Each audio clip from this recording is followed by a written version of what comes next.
Au bonheur des dames, partie 5, chapitre 5. Le lendemain, Denise était descendue au rayon depuis une demi-heure à peine, lorsque madame Aurélie lui dit de sa voix brève : « Mademoiselle, on vous demande à la direction. » La jeune fille trouva Mouret seul, assis dans le grand cabinet tendu de reps verts.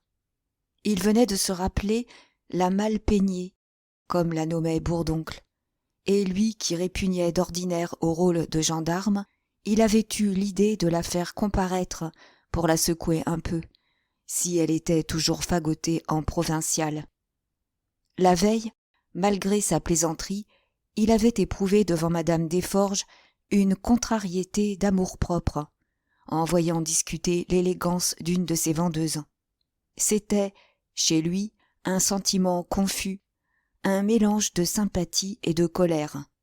« Mademoiselle, commença-t-il, nous vous avions prise par égard pour votre oncle, et il ne faut pas nous mettre dans la triste nécessité. » Mais il s'arrêta. En face de lui, de l'autre côté du bureau, Denise se tenait droite, sérieuse et pâle. Sa robe de soie n'était plus trop large, serrant sa taille ronde, moulant les lignes pures de ses épaules de vierge. Et, si sa chevelure, nouée en grosses tresses, restait sauvage, elle tâchait du moins de se contenir. Après s'être endormie toute vêtue, les yeux épuisés de larmes, la jeune fille, en se réveillant vers 4 heures, avait eu honte de cette crise de sensibilité nerveuse. Et elle s'était mise immédiatement à rétrécir la robe. Elle avait passé 1 heure devant les 3 miroirs, le peigne dans ses cheveux, sans pouvoir les réduire, comme elle l'aurait voulu. « Ah, Dieu merci, » murmura Mouret. « Vous êtes mieux, ce matin. Seulement, ce sont encore ces diablesses de mèches. » Il s'était levé. Il vint corriger sa coiffure, du même geste familier dont madame Aurélie avait essayé de le faire la veille. « Tenez, rentrez donc ça derrière l'oreille. Le chignon est trop haut. » Elle n'ouvrait pas la bouche, elle se laissait arranger. Malgré son serment d'être forte, elle était arrivée toute froide dans le cabinet, avec la certitude qu'on l'appelait pour lui signifier son renvoi. Et l'évidente bienveillance de Mouret ne la rassurait pas. Elle continuait à le redouter, à ressentir près de lui ce malaise qu'elle expliquait par un trouble bien naturel, devant l'homme puissant dont sa destinée dépendait. Quand il la vit si tremblante sous ses mains qui lui effleuraient la nuque, il eut regret de ce mouvement d'obligeance, car il craignait surtout de perdre son autorité. « Enfin, mademoiselle, » reprit-il en mettant de nouveau le bureau entre elle et lui, « tâchez de veiller sur votre tenue. Vous n'êtes plus à Valognes. Étudiez nos Parisiennes. Si le nom de votre oncle a suffi pour vous ouvrir notre maison, je veux croire que vous tiendrez ce que votre personne m'a semblé promettre. Le malheur est que tout le monde ici ne partage point mon avis. Vous voilà prévenu, n'est-ce pas ? Ne me faites pas mentir. » Il la traitait en enfant, avec plus de pitié que de bonté, sa curiosité du féminin simplement mise en éveil par la femme troublante qu'il sentait naître chez cette enfant pauvre et maladroite. Et elle, pendant qu'il la sermonnait, ayant aperçu le portrait de madame Hédouin, dont le beau visage régulier souriait gravement dans le cadre d'or, se trouvait reprise d'un frisson, malgré les paroles encourageantes qu'il lui adressait.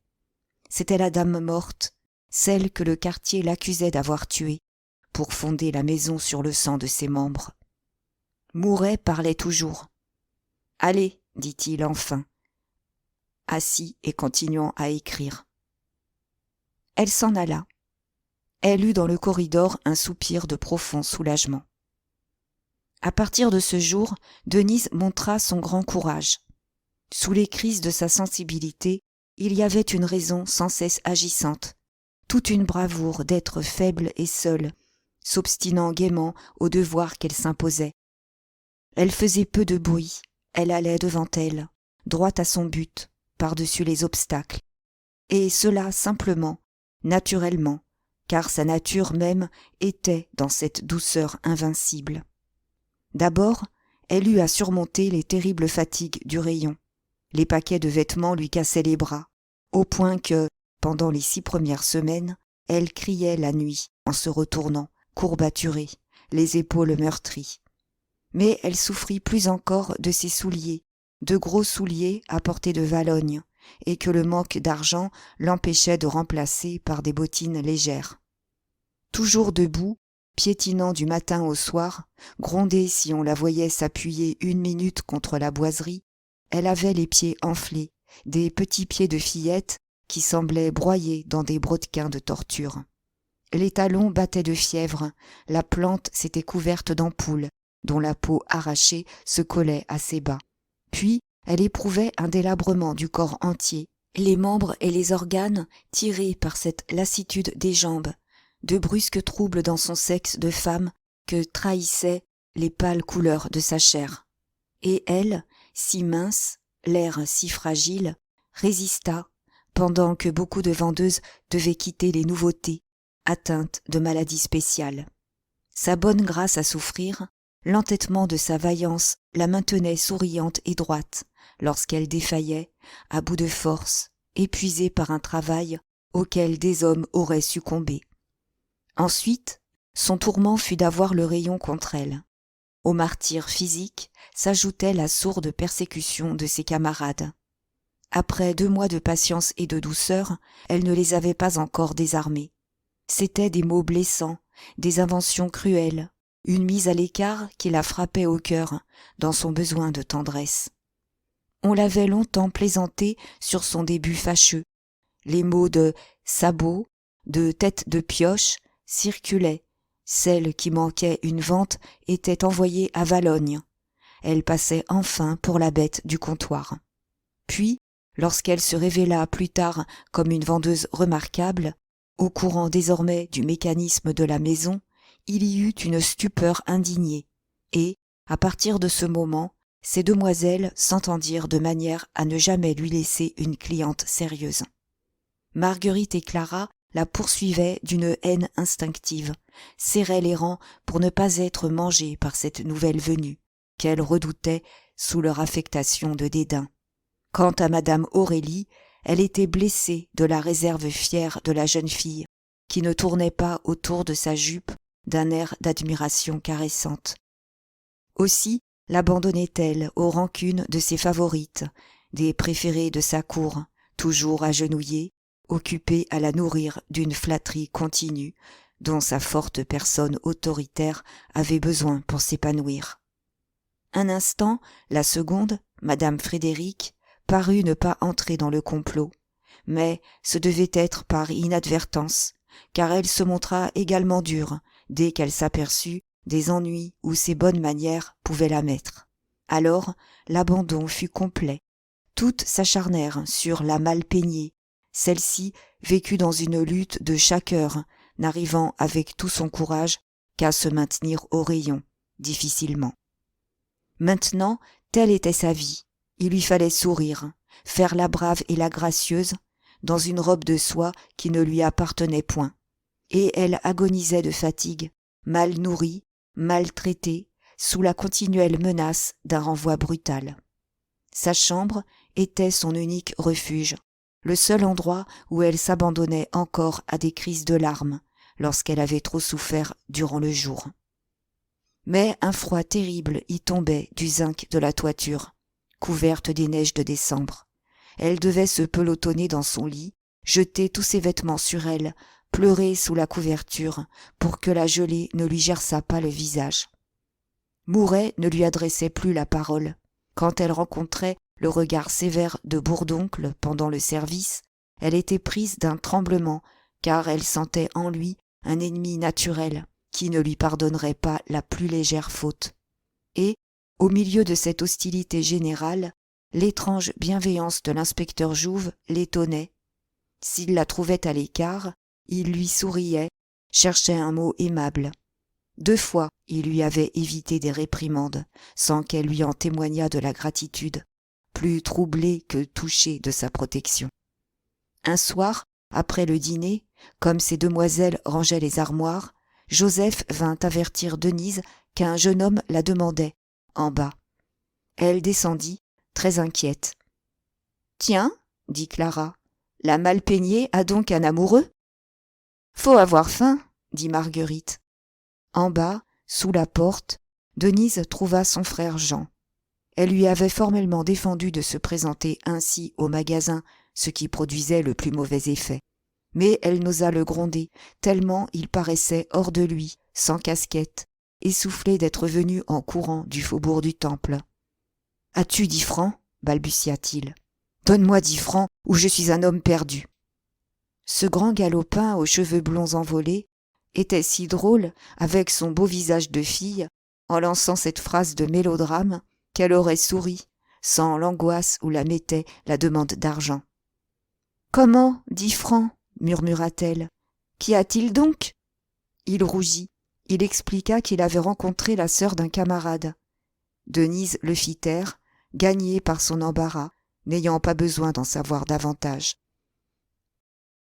À 2 reprises, il était accouru déjà pratiquer des emprunts semblables. Mais il s'agissait seulement la première fois de 25 sous et la seconde de 30 sous. Toujours il retombait dans des histoires de femmes.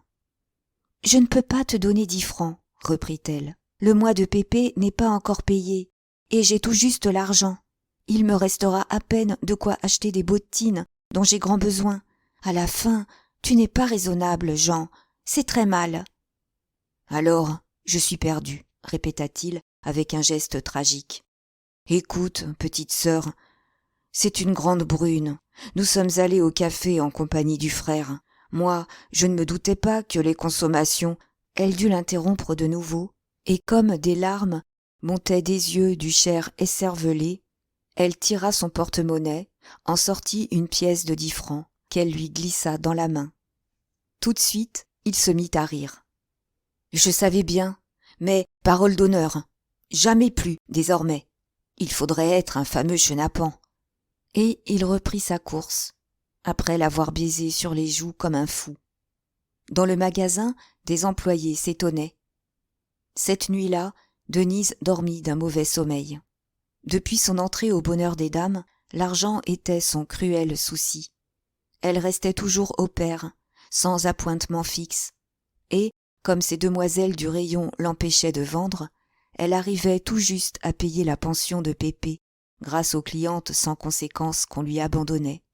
C'était pour elle une misère noire, la misère en robe de soie. Souvent, elle devait passer la nuit. Elle entretenait son mince trousseau, reprisant son linge, raccommodant ses chemises comme de la dentelle, sans compter qu'elle avait posé des pièces à ses souliers, aussi adroitement qu'un cordonnier aurait pu le faire. Elle risquait des lessives dans sa cuvette, mais sa vieille robe de laine l'inquiétait surtout. Elle n'en avait pas d'autre. Elle était forcée de la remettre chaque soir quand elle quittait la soie d'uniforme, ce qui l'usait terriblement. Une tache lui donnait la fièvre. Le moindre accroc devenait une catastrophe. Et rien à elle, pas un sou, pas de quoi acheter les menus objets dont une femme a besoin. Elle avait dû attendre 15 jours pour renouveler sa provision de fils et d'aiguilles. Aussi étaient-ce des désastres, lorsque Jean, avec ses histoires d'amour, tombait tout d'un coup et saccageait le budget. Une pièce de 20 sous emportée creusait un gouffre. Quant à trouver 10 francs le lendemain, il ne fallait pas y songer un instant. Jusqu'au petit jour, elle eut des cauchemars. Pépé jeté à la rue, tandis qu'elle retournait les pavés de ses doigts meurtris pour voir s'il n'y avait pas de l'argent dessous. Le lendemain, justement, elle eut à sourire, à jouer son rôle de fille bien mise. Des clientes connues vinrent au rayon. Madame Aurélie l'appela plusieurs fois, lui jeta sur les épaules des manteaux afin qu'elle en fît valoir les coupes nouvelles. Et, tandis qu'elle se cambrait, avec des grâces imposées de gravures de mode, elle songeait aux 40 francs de la pension de Pépé qu'elle avait promis de payer le soir. Elle se passerait bien encore de bottines ce mois-là, mais en joignant même aux 30 francs qui lui restaient les 4 francs mis de côté sou à sou, cela ne lui ferait jamais que 34 francs. Et où prendrait-elle 6 francs pour compléter la somme ? C'était une angoisse dont son cœur défaillait. « Remarquez, les épaules sont libres, disait madame Aurélie. C'est très distingué et très commode. Mademoiselle peut croiser les bras. Oh, parfaitement, répétait Denise, qui gardait un air aimable. On ne le sent pas. Madame en sera contente. Maintenant, elle se reprochait d'être allée, l'autre dimanche, chercher Pépé chez Madame Gras pour le promener aux Champs-Élysées. Le pauvre enfant sortait si rarement avec elle. Mais il avait fallu lui acheter du pain d'épices et une pelle. Puis le mener voir Guignol. Et tout de suite, cela était monté à 29 sous. Vraiment, Jean ne songeait guère au petit lorsqu'il faisait des sottises. Ensuite, tout retombait sur elle. Du moment qu'il ne plaît pas à madame, reprenait la première. Tenez, mademoiselle, mettez la rotonde, afin que madame juge.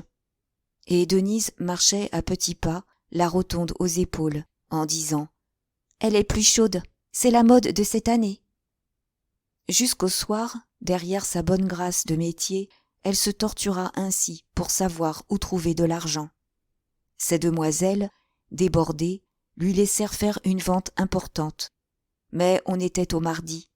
Il fallait attendre 4 jours avant de toucher la semaine.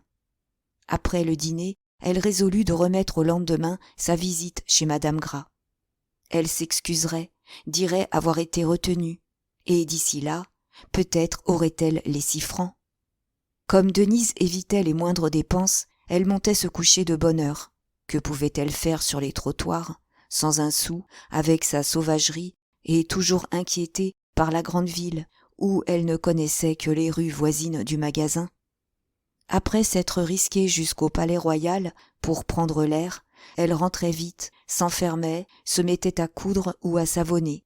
C'était, le long du couloir des chambres, une promiscuité de casernes, des filles souvent peu soignées, des commérages d'eau de toilette et de linge sale, toute une aigreur qui se dépensait en brouille et en raccommodements continuels. Du reste, défense de remonter pendant le jour. Elles ne vivaient pas là, elles y logeaient la nuit, n'y rentrant le soir qu'à la dernière minute, s'en échappant le matin, endormies encore, mal réveillées par un débarbouillage rapide. Et ce coup de vent qui balayait sans cesse le couloir, la fatigue des 13 heures de travail qui les jetait au lit sans un souffle, achevait de changer les combles en une auberge traversée par la maussaderie éreintée d'une débandade de voyageurs. Denise n'avait pas d'amis. De toutes ces demoiselles, une seule, Pauline Cugnot, lui témoignait quelque tendresse. Et encore, les rayons des confections et de la lingerie, installés côte à côte, se trouvant en guerre ouverte, la sympathie des 2 vendeuses avait dû jusque-là se borner à de rares paroles, échangées en courant. Pauline occupait bien une chambre voisine, à droite de la chambre de Denise, mais comme elle disparaissait au sortir de table et ne revenait pas avant 11 heures, cette dernière l'entendait seulement se mettre au lit, sans jamais la rencontrer, en dehors des heures de travail. Cette nuit-là, Denise s'était résignée à faire de nouveau le cordonnier.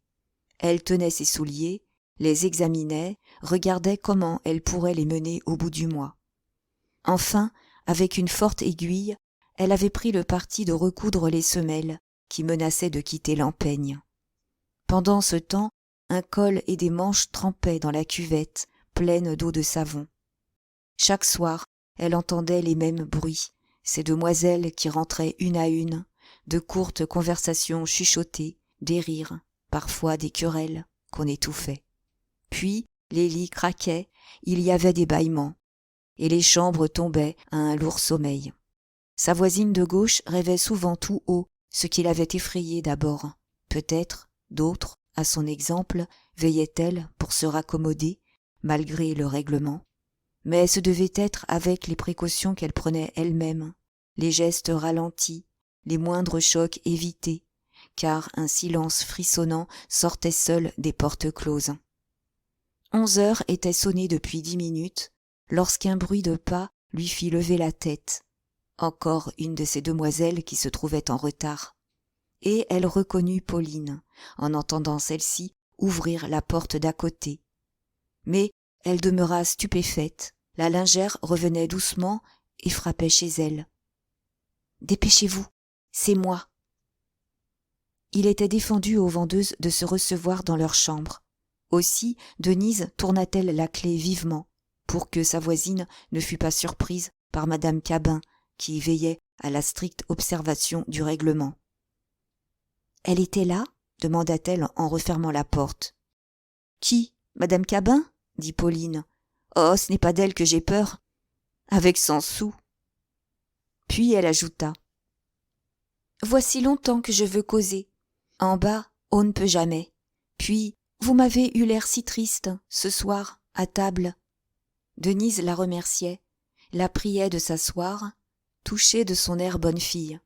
Mais, dans le trouble où cette visite imprévue la mettait, elle n'avait pas lâché le soulier qu'elle était en train de recoudre.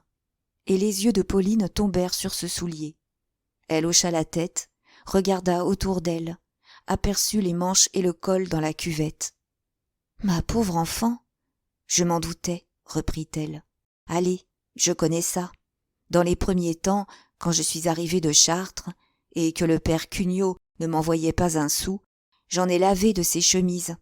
Oui, oui, jusqu'à mes chemises. J'en avais 2. Vous en auriez toujours trouvé une qui trempait. » Elle s'était assise, essoufflée d'avoir couru. Sa large face, aux petits yeux vifs, à la grande bouche tendre, avait une grâce sous l'épaisseur des traits. Et, sans transition, tout d'un coup, elle conta son histoire. Sa jeunesse au moulin, le père Cugnot ruiné par un procès et qui l'avait envoyé à Paris faire fortune, avec 20 francs dans la poche. Ensuite, ses débuts comme vendeuse, d'abord au fond d'un magasin des Batignolles, puis au Bonheur des Dames. De terribles débuts, toutes les blessures et toutes les privations. Enfin, sa vie actuelle, les 200 francs qu'elle gagnait par mois, les plaisirs qu'elle prenait, l'insouciance où elle laissait couler ses journées. Des bijoux, une broche, une chaîne de montre luisaient sur sa robe de drap gros bleu, pincée coquettement à la taille. Et elle souriait sous sa toque de velours, ornée d'une grande plume grise. Denise était devenue très rouge avec son soulier. Elle voulait balbutier une explication. « Puisque ça m'est arrivé, » répéta Pauline. « Voyons, je suis votre aînée, j'ai 26 ans et demi, sans que cela paraisse. Contez-moi vos petites affaires. » Alors, Denise céda devant cette amitié qui s'offrait si franchement. Elle s'assit en jupon, un vieux châle noué sur les épaules, près de Pauline en toilette, et une bonne causerie s'engagea entre elles. Il gelait dans la chambre. Le froid semblait y couler des murs mansardés, d'une nudité de prison. Mais elles ne s'apercevaient pas que leurs doigts avaient l'onglet, elles étaient toutes à leur confidence. Peu à peu, Denise se livra, parla de Jean et de Pépé, dit combien la question d'argent la torturait, ce qui les amena toutes deux à tomber sur ces demoiselles des confections. Pauline se soulageait. « Oh, les mauvaises teignes ! Si elles se conduisaient en bonnes camarades, vous pourriez vous faire plus de 100 francs. »« Tout le monde m'en veut, sans que je sache pourquoi, » disait Denise, gagnée par les larmes. « Ainsi, monsieur Bourdoncle est sans cesse à me guetter, pour me prendre en faute, comme si je le gênais. Il n'y a guère que le père Jouve. » L'autre l'interrompit. « Ce vieux singe d'inspecteur !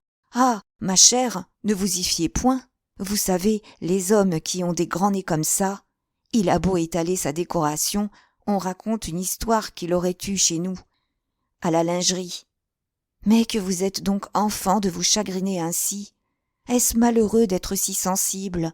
Pardi, ce qui vous arrive à toutes. On vous fait payer la bienvenue. » Elle lui saisit les mains. Elle l'embrassa, emportée par son bon cœur. La question d'argent était plus grave. Certainement, une pauvre fille ne pouvait soutenir ses 2 frères, payer la pension du petit et régaler les maîtresses du grand, en ramassant les quelques sous douteux dont les autres ne voulaient point. Car il était à craindre qu'on ne la pointât pas avant la reprise des affaires en mars. « Écoutez, il est impossible que vous teniez le coup davantage, » dit Pauline. « Moi, à votre place… » Mais un bruit, venu du corridor, la fit taire. C'était peut-être Marguerite, qu'on accusait de se promener en chemise de nuit pour moucharder le sommeil des autres. La lingère, qui serrait toujours les mains de son amie, la regarda un moment en silence, l'oreille tendue. Puis elle recommença très bas, d'un air de tendre conviction.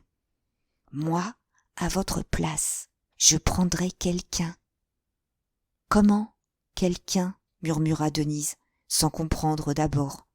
Lorsqu'elle eut compris, elle retira ses mains, elle resta toute sotte.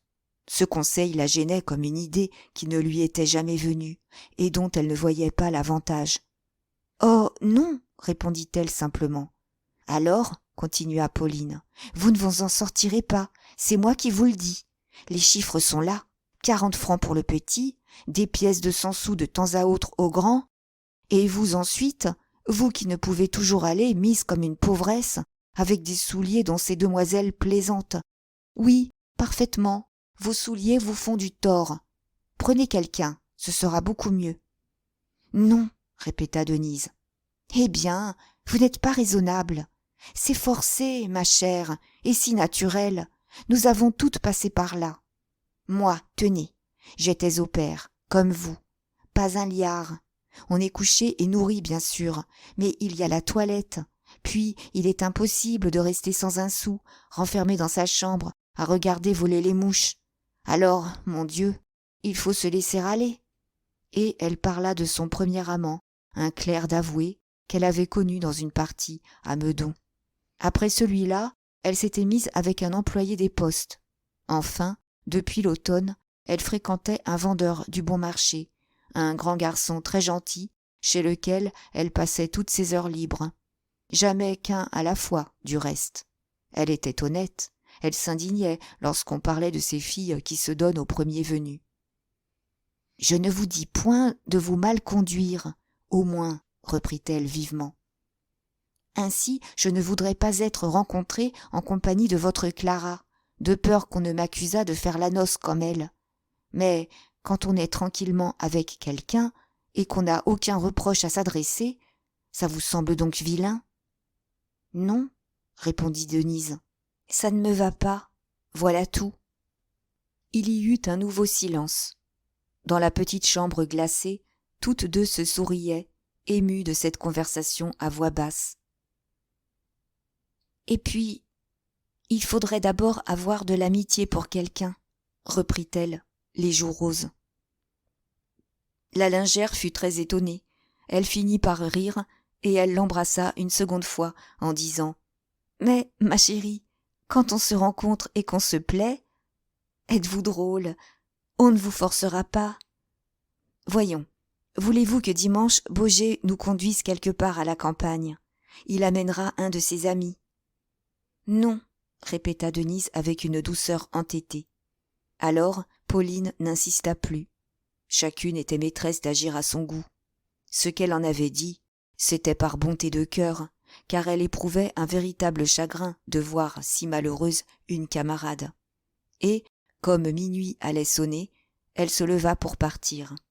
Mais, auparavant, elle força Denise à accepter les 6 francs qui lui manquaient, en la suppliant de ne pas se gêner, de ne les rendre que lorsqu'elle gagnerait davantage. « Maintenant, » ajouta-t-elle, « éteignez votre bougie, pour qu'on ne sache pas quelle porte s'ouvre. Vous la rallumerez ensuite. » La bougie éteinte, toutes deux se serrèrent encore les mains, et Pauline fila légèrement, rentra chez elle, sans laisser d'autre bruit que le frôlement de sa jupe, au milieu du sommeil, écrasé de fatigue, des autres petites chambres. Avant de se mettre au lit, Denise voulut achever de recoudre son soulier et faire son savonnage. Le froid devenait plus vif à mesure que la nuit avançait. Mais elle ne le sentait pas. Cette causerie avait remué tout le sang de son cœur. Elle n'était point révoltée. Il lui semblait bien permis d'arranger l'existence comme on l'entendait, lorsqu'on se trouvait seul et libre sur la terre. Jamais elle n'avait obéi à des idées. Sa raison droite et sa nature saine la maintenaient simplement dans l'honnêteté où elle vivait. Vers 1 heure, elle se coucha enfin. Non, elle n'aimait personne. Alors, à quoi bon déranger sa vie, gâter le dévouement maternel qu'elle avait voué à ses 2 frères ? Pourtant, elle ne s'endormait pas. Des frissons tièdes montaient à sa nuque, L'insomnie faisait passer devant ses paupières closes des formes indistinctes qui s'évanouissaient dans la nuit. À partir de ce moment, Denise s'intéressa aux histoires tendres de son rayon. En dehors des heures de gros travail, on y vivait dans une préoccupation constante de l'homme. Des commérages couraient, des aventures égayaient ces demoiselles pendant 8 jours. Clara était un scandale, avait 3 entreteneurs, disait-on, sans compter la queue d'amants de hasard qu'elle traînait derrière elle. Et, si elle ne quittait pas le magasin, où elle travaillait le moins possible, dans le dédain d'un argent gagné plus agréablement ailleurs, c'était pour se couvrir aux yeux de sa famille, car elle avait la continuelle terreur du père Prunaire, qui menaçait de tomber à Paris, lui casser les bras et les jambes à coups de sabot. Au contraire, Marguerite se conduisait bien, on ne lui connaissait pas d'amoureux. Cela causait une surprise. Toutes se racontaient son aventure, les couches qu'elle était venue cacher à Paris. Alors, comment avait-elle pu faire cette enfant si elle était vertueuse? Et certaines parlaient d'un hasard, en ajoutant qu'elle se gardait maintenant pour son cousin de Grenoble. Ces demoiselles plaisantaient aussi madame Frédéric, lui prêtaient des relations discrètes avec de grands personnages. La vérité était qu'on ne savait rien de ses affaires de cœur. Elle disparaissait le soir, raidie dans sa maussaderie de veuve, l'air pressé, sans que personne pût dire où elle courait si fort.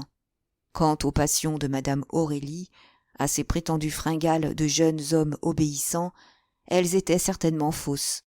On inventait cela entre vendeuses mécontentes, histoire de rire. Peut-être la première avait-elle témoigné autrefois trop de maternité à un ami de son fils. Seulement, elle occupait aujourd'hui, dans les nouveautés, une situation de femme sérieuse, qui ne s'amusait plus à de pareils enfantillages. Puis venait le troupeau, la débandade du soir, 9 sur 10, que des amants attendaient à la porte. C'était, sur la place Gaillon, le long de la rue de la Michaudière et de la rue Neuve-Saint-Augustin, toute une faction d'hommes immobiles, guettant du coin de l'œil. Et, quand le défilé commençait, chacun tendait le bras, emmenait la sienne, disparaissait en causant, avec une tranquillité maritale. Mais ce qui troubla le plus Denise, ce fut de surprendre le secret de Colomban. À toute heure, elle le trouvait de l'autre côté de la rue, sur le seuil du vieil Elbeuf, les yeux levés et ne quittant pas du regard ces demoiselles des confections. Quand il se sentait guetté par elles, il rougissait, détournait la tête, comme s'il eût redouté que la jeune fille ne le vendît à sa cousine Geneviève, bien qu'il n'y eût plus aucun rapport entre les Baudu et leur nièce, depuis l'entrée de celle-ci au bonheur des dames. D'abord, elle le crut amoureux de Marguerite, à voir ses airs transis d'amant qui désespère, car Marguerite, sage et couchant au magasin, n'était point commode. Puis, elle resta stupéfaite lorsqu'elle acquit la certitude que les regards ardents du commis s'adressaient à Clara. Il y avait des mois qu'il brûlait ainsi sur le trottoir d'en face, sans trouver le courage de se déclarer, et cela pour une fille libre qui demeurait rue Louis-le-Grand, qu'il aurait pu aborder avant qu'elle s'en allât chaque soir au bras d'un nouvel homme. Clara elle-même ne paraissait pas se douter de sa conquête. La découverte de Denise l'emplit d'une émotion douloureuse. Était-ce donc si bête, l'amour? Quoi, ce garçon qui avait tout un bonheur sous la main, et qui gâtait sa vie, et qui adorait une gueuse, comme un saint-sacrement? À partir de ce jour, elle éprouva un serrement de cœur, chaque fois qu'elle aperçut, derrière les carreaux verdâtres du vieil Elbeuf, le profil pâle et souffrant de Geneviève. Le soir, Denise songeait ainsi, en regardant ces demoiselles s'en aller avec leurs amants. Celles qui ne couchaient pas au bonheur des dames disparaissaient jusqu'au lendemain, rapportaient à leurs rayons l'odeur du dehors dans leurs jupes, tout un inconnu troublant. Et la jeune fille devait parfois répondre par un sourire au signe de tête amicale dont la saluait Pauline, que Baugé attendait régulièrement dès 8h30, debout à l'angle de la fontaine Gaillon. Puis, après être sortie la dernière et avoir fait son tour furtif de promenade, toujours seule, elle était rentrée la première. Elle travaillait ou se couchait, la tête occupée d'un rêve, prise de curiosité sur cette existence de Paris qu'elle ignorait. Certes, elle ne jalousait pas ces demoiselles. Elle était heureuse de sa solitude, de cette sauvagerie où elle vivait enfermée, comme au fond d'un refuge. Mais son imagination l'emportait, tâchait de deviner les choses, évoquait les plaisirs sans cesse comptés devant elle, les cafés, les restaurants, les théâtres, les dimanches passés sur l'eau et dans les guinguettes. Toute une fatigue d'esprit lui en restait, un désir mêlé de lassitude, et il lui semblait être déjà rassasiée de ces amusements dont elle n'avait jamais goûté. Cependant, il y avait peu de place pour les songeries dangereuses au milieu de son existence de travail. Dans le magasin, sous l'écrasement des 13 heures de besogne, on ne pensait guère à des tendresses entre vendeurs et vendeuses. Si la bataille continuelle de l'argent n'avait effacé les sexes, il aurait suffi, pour tuer le désir, de la bousculade de chaque minute qui occupait la tête et rompait les membres. À peine pouvait-on citer quelques rares liaisons d'amour parmi les hostilités et les camaraderies d'homme à femme, les coudoiements sans fin de rayon à rayon. Tous n'étaient plus que des rouages, se trouvaient emportés par le branle de la machine, abdiquant leur personnalité, additionnant simplement leur force dans ce total banal et puissant de phalanstère. Au dehors, seulement, reprenait la vie individuelle, avec la brusque flambée des passions qui se réveillaient. Denise vit pourtant un jour Albert Lhomme, le fils de la première, glisser un billet dans la main d'une demoiselle de la lingerie, après avoir traversé plusieurs fois le rayon d'un air d'indifférence. On arrivait alors à la morte saison d'hiver, qui va de décembre à février, et elle avait des moments de repos, des heures passées debout, les yeux perdus dans les profondeurs du magasin à attendre les clientes. Les vendeuses des confections voisinaient surtout avec les vendeurs des dentelles, sans que l'intimité forcée allât plus loin que des plaisanteries échangées tout bas. Il y avait, aux dentelles, un second farceur qui poursuivait Clara de confidences abominables, simplement pour rire, si détaché au fond qu'il n'essayait seulement pas de la retrouver dehors. Et c'était ainsi, d'un comptoir à l'autre, entre ces messieurs et ces demoiselles, des coups d'œil d'intelligence, des mots que seuls comprenaient, parfois des causeries sournoises, le dos à demi tourné, l'air rêveur, pour donner le change au terrible bourdoncle. Quant à Deloche, longtemps il se contenta de sourire en regardant Denise.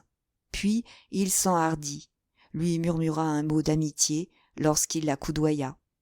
Le jour où elle aperçut le fils de madame Aurélie donnant un billet à la lingère, Deloche justement lui demandait si elle avait bien déjeuné, par besoin de s'intéresser à elle, et ne trouvant rien de plus aimable.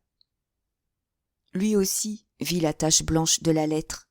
Il regarda la jeune fille, tous deux rougirent de cette intrigue nouée devant eux. Mais Denise, sous ces haleines chaudes qui éveillaient peu à peu la femme en elle, gardait encore sa paix d'enfant. Seule la rencontre de Hutin lui remuait le cœur. Du reste, ce n'était à ses yeux que de la reconnaissance. Elle se croyait uniquement touchée de la politesse du jeune homme. Il ne pouvait amener une cliente au rayon sans qu'elle demeurât confuse. Plusieurs fois, en revenant d'une caisse, elle se surprit faisant un détour, traversant inutilement le comptoir des soieries, la gorge gonflée d'émotion.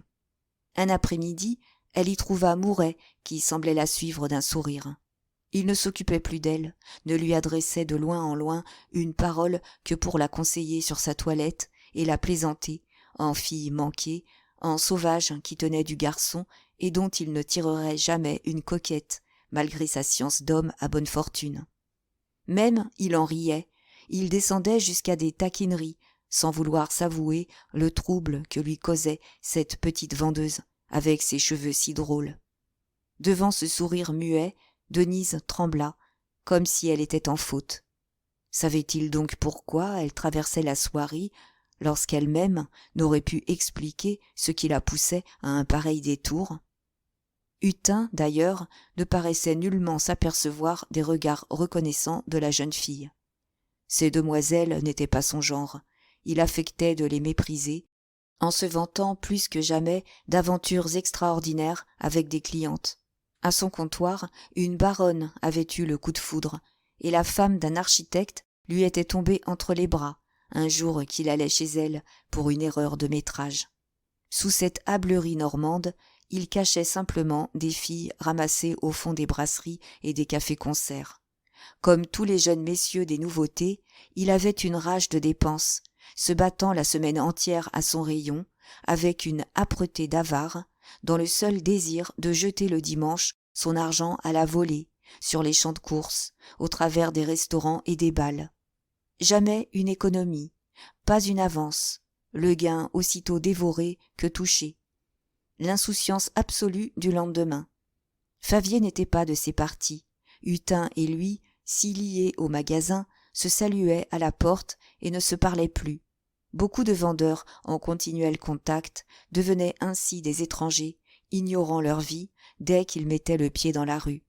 Mais Hutin avait pour intime Liénard. Tous deux habitaient le même hôtel, hôtel de Smyrne, rue Sainte-Anne, une maison noire entièrement occupée par des employés de commerce. Le matin, ils arrivaient ensemble, puis, le soir, le premier libre, lorsque le déplié de son comptoir était fait, allait attendre l'autre au café Saint-Roch, rue Saint-Roch, un petit café où se réunissaient d'habitude les commis du bonheur des dames, braillant et buvant, jouant aux cartes dans la fumée des pipes. Souvent, il restait là, ne partait que vers 1 heure, lorsque le maître de l'établissement, fatigué, les jetait dehors.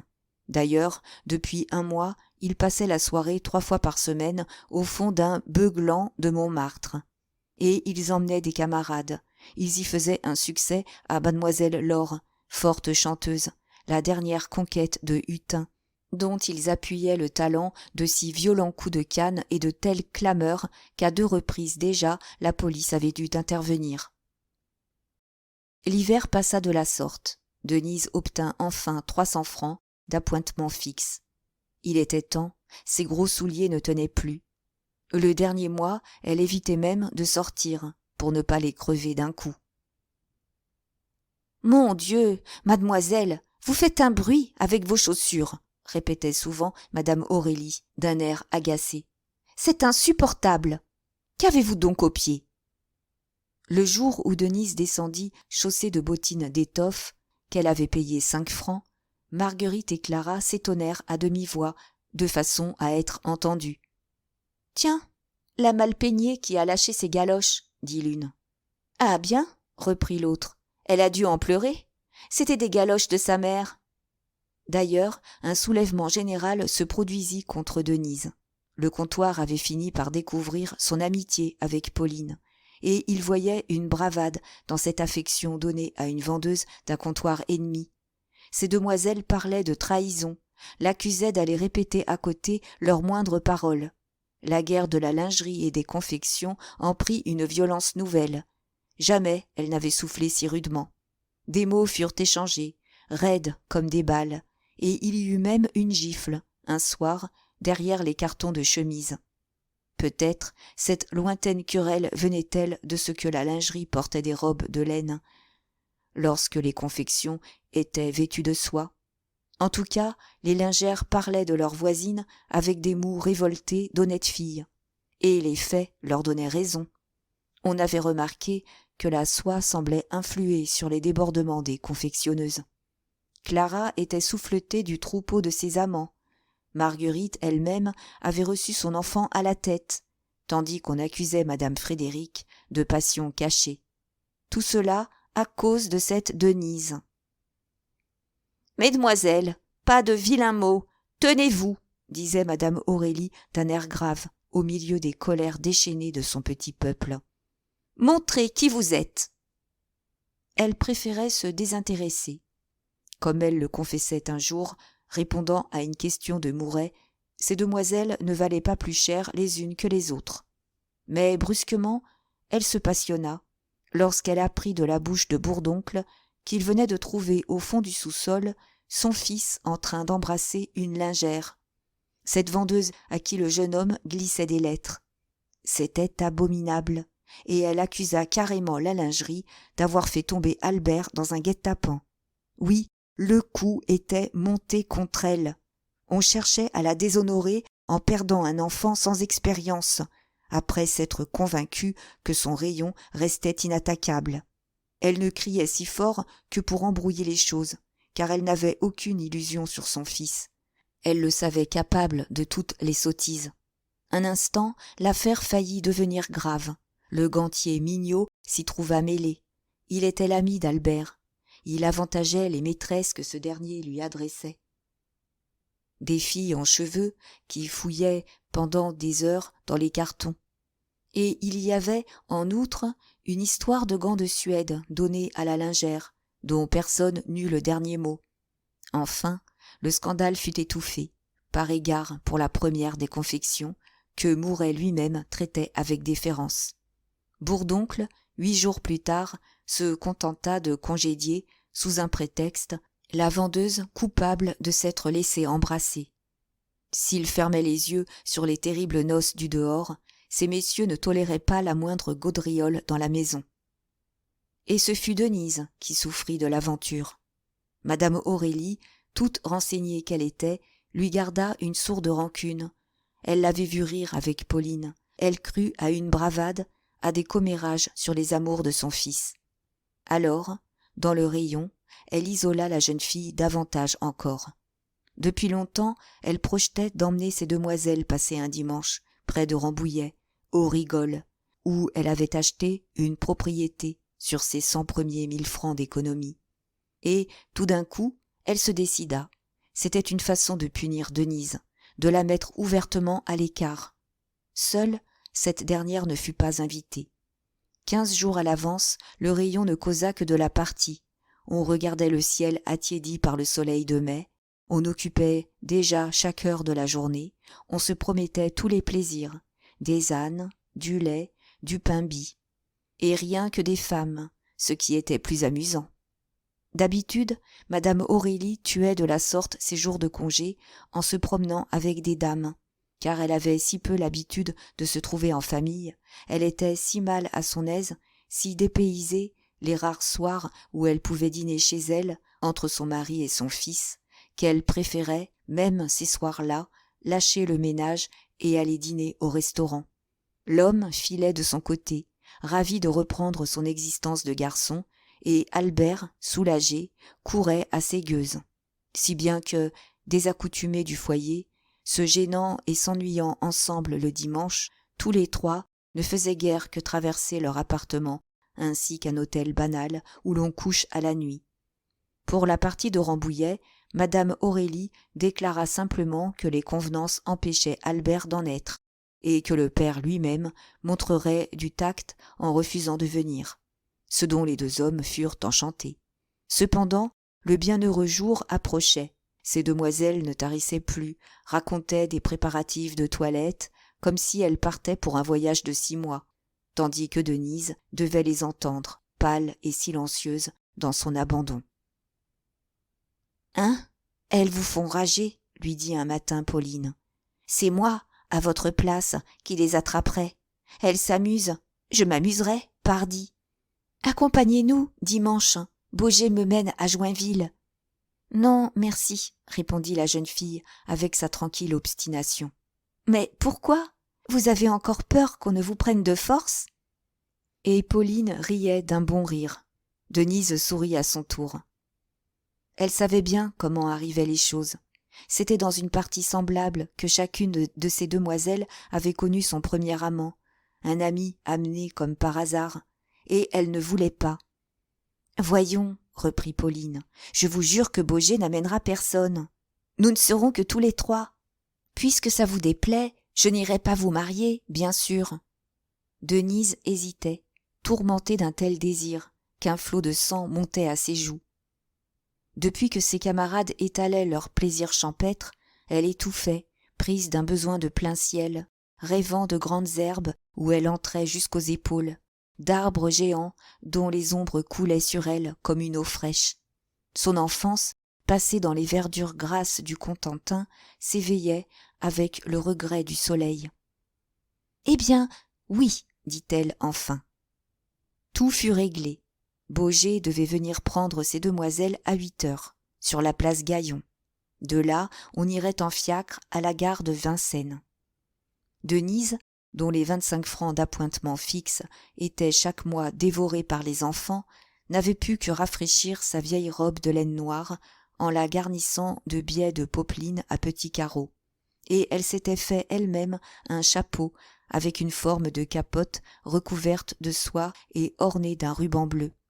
Dans cette simplicité, elle avait l'air très jeune, un air de fille grandie trop vite, d'une propreté de pauvre, un peu honteuse et embarrassée du luxe débordant de ses cheveux, qui crevaient la nudité de son chapeau. Au contraire, Pauline étalait une robe de soie printanière, à raies violettes et blanches, une toque appareillée, chargée de plumes, des bijoux au cou et aux mains, toute une richesse de commerçante cossue. C'était comme une revanche de la semaine, de la soie le dimanche, lorsqu'elle se trouvait condamnée à la laine dans son rayon, tandis que Denise, qui traînait sa soie d'uniforme du lundi au samedi, reprenait le dimanche la laine mince de sa misère. « Voilà Boger, » dit Pauline en désignant un grand garçon debout près de la fontaine.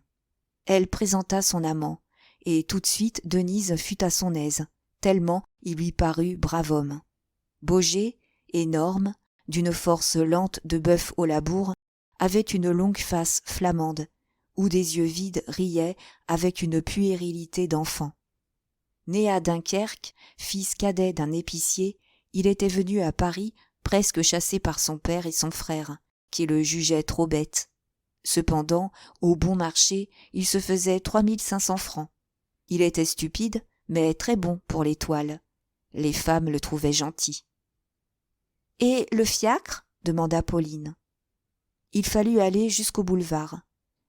Déjà le soleil chauffait, la belle matinée de mai riait sur le pavé des rues, et pas un nuage au ciel, toute une gaieté volait dans l'air bleu, d'une transparence de cristal.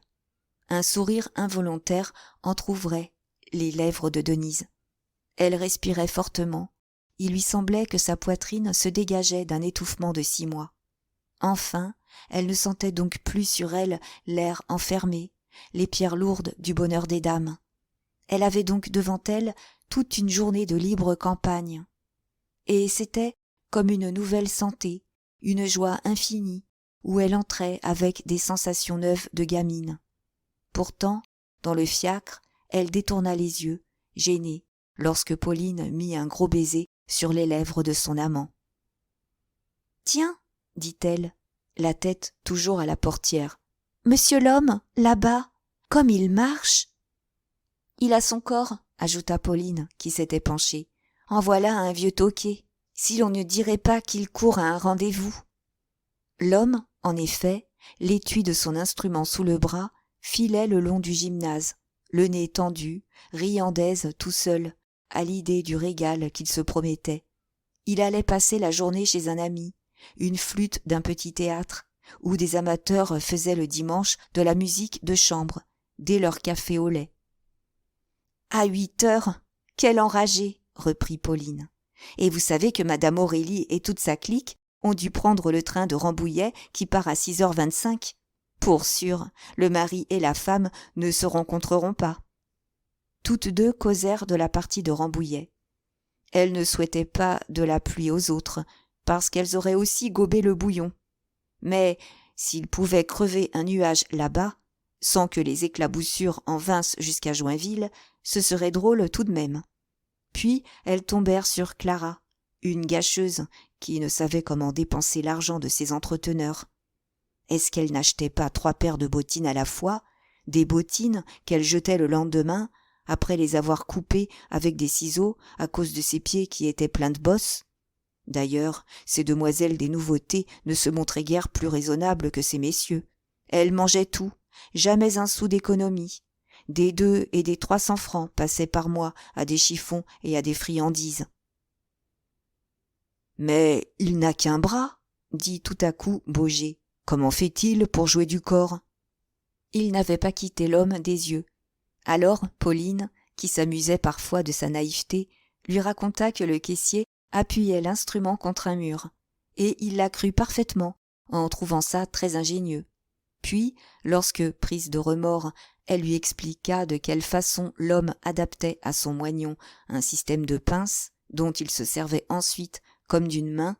Il hocha la tête, saisi de méfiance, déclarant qu'on ne lui ferait pas avaler celle-là. « Tu es trop bête, » finit-elle par dire en riant. « Ça ne fait rien. Je t'aime tout de même. » Le fiacre roulait. On arriva à la gare de Vincennes, juste pour un train. C'était Baugé qui payait, mais Denise avait déclaré qu'elle entendait prendre sa part des dépenses. On réglerait le soir. Ils montèrent en seconde, toute une gaieté bourdonnante s'échappait des wagons. À Nogent, une noce débarqua au milieu des rires. Enfin, ils descendirent à Joinville, passèrent dans l'île tout de suite pour commander le déjeuner, et ils restèrent là, le long des berges, sous de hauts peupliers qui bordaient la Marne. L'ombre était froide, une haleine vive soufflait dans le soleil, élargissait au loin, sur l'autre rive, la pureté limpide d'une plaine, déroulant des cultures. Denise s'attardait derrière Pauline et son amant, qui marchaient les bras à la taille. Elle avait cueilli une poignée de boutons d'or. Elle regardait l'eau couler, heureuse, le cœur défaillant, baissant la tête quand Baugé se penchait pour baiser la nuque de son ami. Des larmes lui montèrent aux yeux. Cependant, elle ne souffrait pas. Qu'avait-elle à étouffer ainsi? Et pourquoi cette vaste campagne, où elle s'était promis tant d'insouciance, l'emplissait-elle d'un regret vague dont elle n'aurait pu dire la cause? Puis, au déjeuner, les rires bruyants de Pauline l'étourdirent. Celle-ci, qui adorait la banlieue d'une passion de cabotine vivant au gaz, dans l'air épais des foules, avait voulu manger sous un berceau, malgré la fraîcheur du vent. Elle s'égayait des souffles brusques qui rabattaient la nappe. Elle trouvait drôle la tonnelle, nue encore, avec son treillage repeint, dont les losanges se découpaient sur le couvert. D'ailleurs, elle dévorait, d'une gourmandise affamée de fille mal nourrie au magasin, se donnant dehors une indigestion des choses qu'elle aimait. C'était son vice. Tout son argent passait là, en gâteaux, en crudités, en petits plats dégustés lestement aux heures libres. Comme Denise semblait avoir assez des œufs, de la friture et du poulet sauté, elle se retint, elle n'osa commander des fraises, une primeur encore chère, de crainte de trop augmenter l'addition. « Maintenant, qu'allons-nous faire ?» demanda Baugé lorsque le café fut servi. D'habitude, l'après-midi, Pauline et lui rentraient dîner à Paris, pour finir leur journée dans un théâtre. Mais, sur le désir de Denise, ils décidèrent qu'on resterait à Joinville. Ce serait drôle, on se donnerait de la campagne par-dessus la tête. Et, tout l'après-midi, ils battirent les champs. Un instant, l'idée d'une promenade en canot fut discutée. Puis, ils l'abandonnèrent. Baugé ramait trop mal. Mais leur flânerie, au hasard des sentiers, revenait quand même le long de la Marne. Ils s'intéressaient à la vie de la rivière, aux escadres de yoles et de norvégiennes, aux équipes de canotiers qui la peuplaient. Le soleil baissait. Ils retournaient vers Joinville, lorsque deux yoles, descendant le courant et luttant de vitesse, échangèrent des bordées d'injures où dominaient les cris répétés de « caboulot » et de « calicot ». « Tiens, » dit Pauline, « c'est monsieur Hutin. »« Oui, » reprit Baugé, qui étendait la main devant le soleil. « Je reconnais la yole d'Acajou. L'autre yole doit être montée par une équipe d'étudiants. » Et il expliqua la vieille haine qui mettait souvent aux prises la jeunesse des écoles et les employés de commerce. Denise, en entendant prononcer le nom de Hutin, s'était arrêtée, et, les yeux fixes, elle suivait la mince embarcation. Elle cherchait le jeune homme parmi les rameurs, sans distinguer autre chose que les taches blanches de deux femmes, dont l'une, assise à la barre, avait un chapeau rouge. Les voix se perdirent au milieu du grand ruissellement de la rivière. « Allô, les caboulots! Les calicots! Allô! Allô !» Le soir, on retourna au restaurant de l'île, mais l'air était devenu trop vif. Il fallut manger dans une des deux salles fermées, où l'humidité de l'hiver trempait encore les nappes d'une fraîcheur de lessive. Dès 6 heures, les tables manquèrent. Les promeneurs se hâtaient, cherchaient un coin. et les garçons apportaient toujours des chaises, des bancs, rapprochaient les assiettes, entassaient le monde. On étouffait maintenant, on fit ouvrir les fenêtres. Dehors, le jour pâlissait, un crépuscule verdâtre tombait des peupliers, si rapide que le restaurateur, mal outillé pour ses repas à couvert, n'ayant pas de lampe, dut faire mettre une bougie sur chaque table. Le bruit était assourdissant, des rires, des appels, des chocs de vaisselle. Au vent des fenêtres, les bougies s'effaraient et coulaient, tandis que des papillons de nuit battaient des ailes, dans l'air chauffé par l'odeur des viandes, et que traversaient de petits souffles glacés. « Hein, s'amuse-t-il » disait Pauline, enfoncée dans une matelote, qu'elle déclarait extraordinaire. Elle se pencha pour ajouter « Vous n'avez pas reconnu monsieur Albert, là-bas ?» C'était, en effet, le jeune Lhomme, au milieu de 3 femmes équivoques, une vieille dame en chapeau jaune, à mine basse de pourvoyeuse, et 2 mineurs, 2 fillettes de 13 ou 14 ans, déhanchées, d'une effronterie gênante.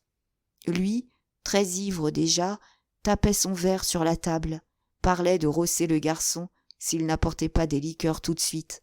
« Ah, bien !» reprit Pauline. « En voilà une famille. La mère à Rambouillet, le père à Paris et le fils à Joinville. Ils ne se marcheront pas sur les pieds. » Denise, qui détestait le bruit, souriait pourtant, goûtait la joie de ne plus penser, au milieu d'un tel vacarme. Mais, tout d'un coup, il y eut, dans la salle voisine, un éclat de voix qui couvrit les autres. C'étaient des hurlements, que des gifles durent suivre. Car on entendit des poussées, des chaises abattues, toute une lutte où revenaient les cris de la rivière. « À l'eau, les calicots ! Les caboulots, à l'eau, à l'eau !» Et, lorsque la grosse voix du cabaretier eut calmé la bataille, Hutin brusquement parut. En vareuse rouge, une toque renversée derrière le crâne, il avait à son bras la grande fille blanche, la bareuse, qui, pour porter les couleurs de l'aïeul, s'était planté une touffe de coquelicots sur l'oreille. Des clameurs, des applaudissements accueillirent leur entrée, et il rayonnait, il bombait la poitrine en se dandinant avec le roulis des marins. Il étalait un coup de poing qui lui bleuissait la joue, tout gonflé de la joie d'être remarqué. Derrière eux, l'équipe suivait. Une table fut prise d'assaut, le tapage devint formidable. « Il paraît, » expliqua Baugé, après avoir écouté les conversations derrière lui, « il paraît que les étudiants ont reconnu la femme de Hutin, une ancienne du quartier, qui chante à présent dans un beuglant à Montmartre. Et alors on s'est cogné pour elle. Ces étudiants, ça ne paie jamais les femmes. » « En tout cas, » dit Pauline d'un air pincé, « elle est joliment laide, celle-là, avec ses cheveux carottes. Vrai, je ne sais pas où monsieur Hutin les ramasse, mais elles sont toutes plus sales les unes que les autres. » Denise avait pâli. C'était en elle un froid de glace, comme si, goutte à goutte, le sang de son cœur se fût retiré. Déjà, sur la berge, devant la yole rapide, elle avait senti un premier frisson. Et, maintenant, elle ne pouvait douter, cette fille était bien avec Hutin. La gorge serrée, les mains tremblantes, elle ne mangeait plus. « Qu'avez-vous » demanda son amie. « Rien, » balbutia-t-elle. « Il fait un peu chaud. » Mais la table de Hutin était voisine, et quand il eut aperçu Baugé, qu'il connaissait, il engagea la conversation d'une voix aiguë pour continuer à occuper la salle. « Dites donc, » cria-t-il, « êtes-vous toujours vertueux, au bon marché ?»« Pas tant que ça, » répondit l'autre, très rouge. « Laissez donc, ils ne prennent que des vierges, et ils ont un confessionnal en permanence pour les vendeurs qui les regardent. Une maison où l'on fait des mariages, merci. » Des rires s'élevèrent.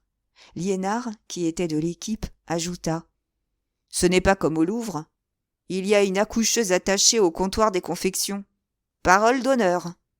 La gaieté redoubla. Pauline elle-même éclatait tellement l'accoucheuse lui semblait drôle. Mais Baugé restait vexé des plaisanteries sur l'innocence de sa maison. Il se lança tout d'un coup. « Avec ça, que vous êtes bien, au bonheur des dames, flanqué à la porte pour un mot, et un patron qui a l'air de raccrocher ses clientes. Hutin ne l'écoutait plus, entamait l'éloge de la place Clichy. Il y connaissait une jeune fille qui était si convenable que les acheteuses n'osaient s'adresser à elle, de peur de l'humilier. Ensuite, il rapprocha son couvert, et il raconta qu'il avait fait 115 francs pendant la semaine.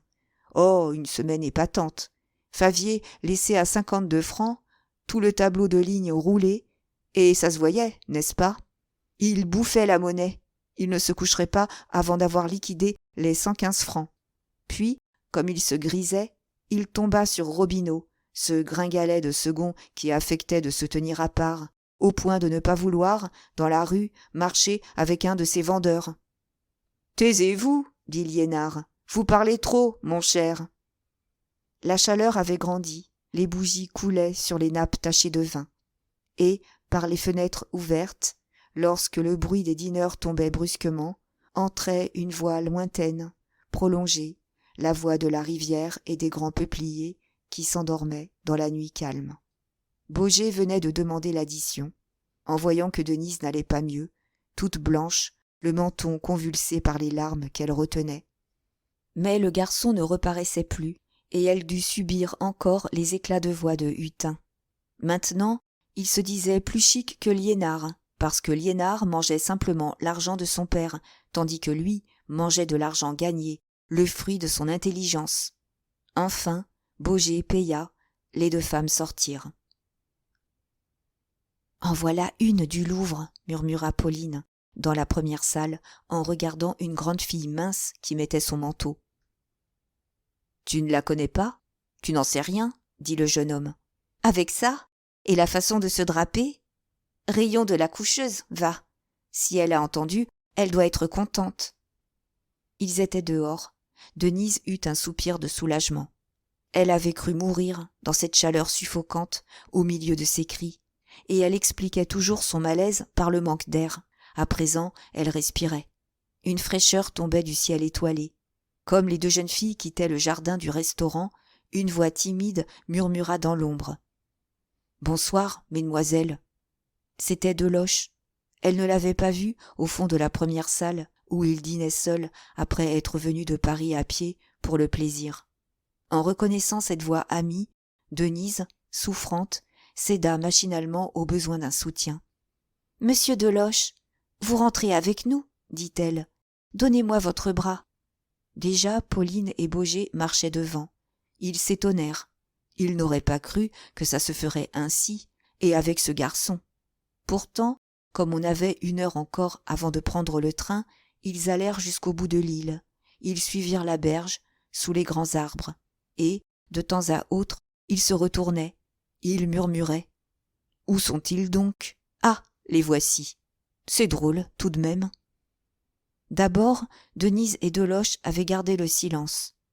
Lentement, le vacarme du restaurant se mourait, prenait une douceur musicale au fond de la nuit, et ils entraient plus avant dans le froid des arbres, encore fiévreux de cette fournaise dont les bougies s'éteignaient une à une derrière les feuilles. En face d'eux, c'était comme un mur de ténèbres, une masse d'ombre si compacte qu'ils ne distinguaient pas même la trace pâle du sentier. Cependant, ils allaient avec douceur, sans crainte. Puis leurs yeux s'accoutumèrent, ils virent à droite les troncs des peupliers, pareils à des colonnes sombres portant les dômes de leurs branches, criblés d'étoiles, tandis que, sur la droite, l'eau par moments avait dans le noir un luisant de miroirs d'étain. Le vent tombait, ils n'entendaient plus que le ruissellement de la rivière. « Je suis très content de vous avoir rencontré, » finit par balbutier Deloche, qui se décida à parler le premier. « Vous ne savez pas combien vous me faites plaisir en consentant à vous promener avec moi. » Et, les ténèbres aidant, après bien des paroles embarrassées, il osa dire qu'il l'aimait. Depuis longtemps, il voulait le lui écrire, et jamais elle ne l'aurait su peut-être, sans cette belle nuit complice, sans cette eau qui chantait et ces arbres qui les couvraient du rideau de leurs ombrages. Pourtant, elle ne répondait point. Elle marchait toujours à son bras, du même pas de souffrance. Il cherchait à lui voir le visage, lorsqu'il entendit un léger sanglot. Oh, mon Dieu, reprit-il, vous pleurez, mademoiselle, vous pleurez. Est-ce que je vous ai fait de la peine? Non, non, murmura-t-elle. Elle tâchait de retenir ses larmes, mais elle ne le pouvait pas. À table, déjà, elle avait cru que son cœur éclatait, et maintenant elle s'abandonnait dans cette ombre, des sanglots venaient de l'étouffer, en pensant que si Hutin se trouvait à la place de Deloche et lui disait ainsi des tendresses, elle serait sans force. Cet aveu qu'elle se faisait enfin l'emplissait de confusion. Une honte lui brûlait la face, comme si elle fût tombée sous ces arbres, au bras de ce garçon qui s'étalait avec des filles. « Je ne voulais pas vous offenser, » répétait Deloche, que les larmes gagnaient. « Non, écoutez, dit-elle, d'une voix encore tremblante, je n'ai aucune colère contre vous. Seulement, je vous en prie, ne me parlez plus comme vous venez de le faire. Ce que vous demandez est impossible. Oh, vous êtes un bon garçon. Je veux bien être votre ami, mais pas davantage. Entendez-vous? Votre ami. » Il frémissait. Après quelques pas faits en silence, il balbutia. « Enfin, vous ne m'aimez pas ?» Et, comme elle lui évitait le chagrin d'un nom brutal, il reprit d'une voix douce et navrée. « D'ailleurs, je m'y attendais. Jamais je n'ai eu de chance. Je sais que je ne puis être heureux. Chez moi, on me battait. À Paris, j'ai toujours été un souffre-douleur. Voyez-vous, lorsqu'on ne sait pas prendre les maîtresses des autres, et qu'on est assez gauche pour ne pas gagner de l'argent autant qu'eux, eh bien, on devrait crever tout de suite dans un coin. Oh, soyez tranquille, je ne vous tourmenterai plus. Quant à vous aimer, vous ne pouvez m'en empêcher, n'est-ce pas? Je vous aimerai pour rien, comme une bête. Voilà, tout fiche le camp. C'est ma part dans la vie. » À son tour, il pleura.